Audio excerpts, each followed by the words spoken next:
Hello मेरे प्यारे दोस्तों, कैसे हो आप लोग। आशा करता हूँ आप लोग ठीक होंगे। तो आपके अपने यूट्यूब चैनल पे केमिस्ट्री स्टडी पे आपका स्वागत है। तो आज हम आपके लिए लेके आए रिडक्स के बारे में। हमने रिडक्स का चैप्टर स्टार्ट किया था, तो आज उनके डिफरेंस लेके आए हैं। Difference between valency and oxidation number. तो वैलेंसी और ऑक्सीडेशन नंबर के बीच में बहुत सारे डिफरेंस हैं, तो उन्हीं को हम लेके आपको एक्सप्लेन करेंगे।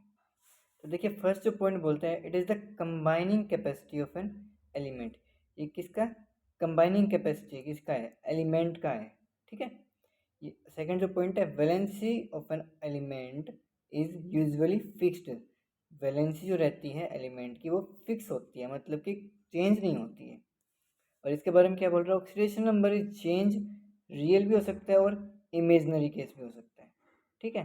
प्रेजेंट किस में रहता है? कि atom of the element when it is in combination. अगर ये कम्बिनेशन में है, कोई एलिमेंट में है, तो जब ये कम्बिनेशन स्टेट में रहता है तो ये क्या कहता है अपना कि ऑक्सीडेशन नंबर जो है चेंज कर सकता है।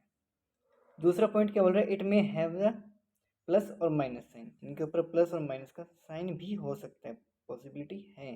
ठीक है। It is always a whole number. ये किस केस में? वैलेंसी केस में। और ये क्या बोल रहा है कि oxidation number of an element may have different values. भाई ऑक्सीडेशन नंबर रहती है, वो क्या बोल रही है कि ये कैसी वैल्यू रहेगी? डिफरेंट वैल्यू रहेगी। ये डिपेंड करती है नेचर ऑफ द कंपाउंड पे, जो कि कंपाउंड प्रेजेंट है। ठीक है। वैलेंसी क्या बोलती है? Valency of the element can not be zero. Valency zero नहीं हो सकती। और क्या बोल रहा है? Oxidation number of an element can be zero, मतलब कि ऑक्सीडेशन नंबर जीरो हो सकती है, वैलेंसी जीरो नहीं हो सकती। लास्ट जो पॉइंट है, it does not have any sign. Valency कोई साइन नहीं होता।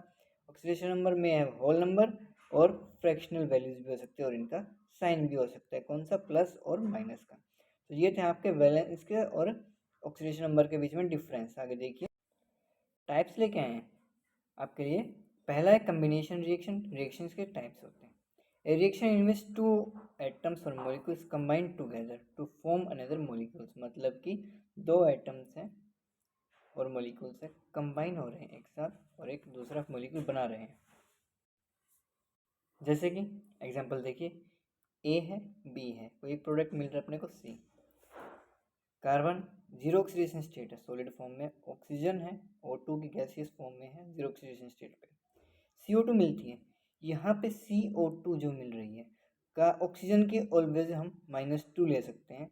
लेकिन एक केस और होता है जिसमें हम ऑक्सीजन के -1 रहती है, वो पेरोक्साइड लिंकेज है। वो आपको अनदर वीडियो में, आने वाली वीडियोस में आपको एक्सप्लेन कर दिया जाएगा।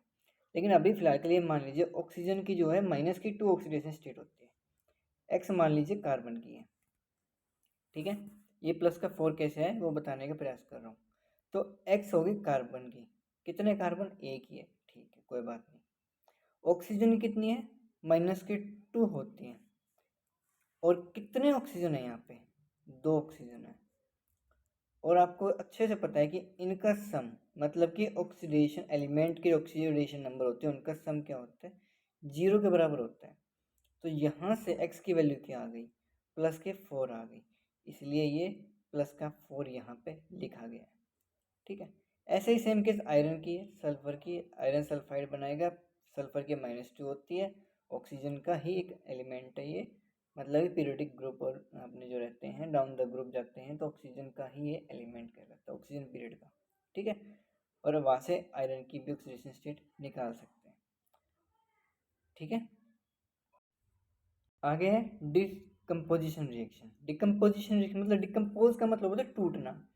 तो एक तरह से मान लीजिए कोई रिएक्शन है, मॉलिक्यूल्स हैं, उसके ब्रेक डाउन होते हैं 2 और मोर कंपोनेंट्स में।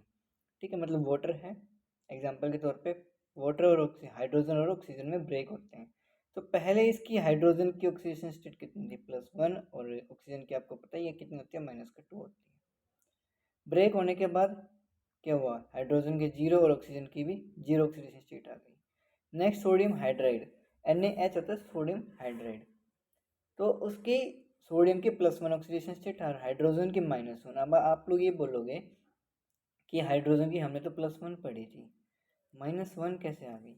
ये अगर -1 कब आता है हाइड्रोजन? जब एल्कली मेटल के साथ, जब ये खुद के ही अपने एल्कली मेटल के साथ ये रिएक्ट करता है तो हाइड्राइड फॉर्मेशन करता है।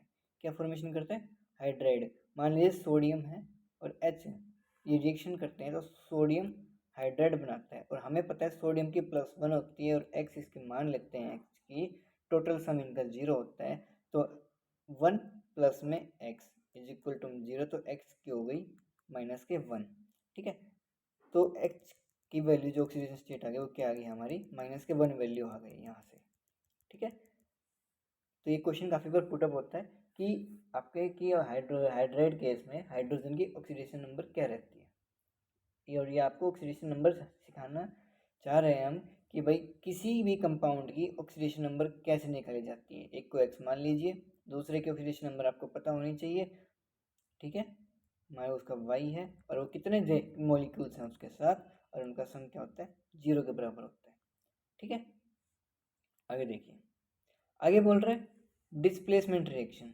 डिस्प्लेसमेंट रिएक्शन क्या होती है? डिस्प्लेसमेंट का मतलब डिस्प्लेस करना। कोई भी स्ट्रॉन्गर एटम्स मॉलिक्यूल साइंस आते हैं, वो वीकर को क्या करता है, वो डिस्प्लेस करता है, मतलब रिप्लेस करता है वो। ठीक है, तो मान लीजिए कोई स्ट्रॉन्ग पर्सन है और वीक पर्सन अपने काम कर रहा है, तो स्ट्रॉन्ग पर्सन आकर उसको खड़ा करके बाहर भेज सकता है कि मैं ये काम करूँगा। ठीक है, वो डिस्प्लेस कर रहा है, उसको रिप्लेस कर रहा है। ठीक है, तो आगे देखिए, डेफिनेशन के अकॉर्डिंग क्या बोल रहे हैं, रिएक्शन विच एटम और ion in compound replace by an atom ions and some other elements. X y z अपने कोई कंपाउंड आए हैं, यहाँ से जेड एक्स के साथ रिएक्ट करेगा और वाई अपने निकल जाएगा बाहर। ठीक है, इसके दो टाइप होते हैं, मेटल डिस्प्लेसमेंट और नॉन मेटल डिस्प्लेसमेंट। ठीक है, मेटल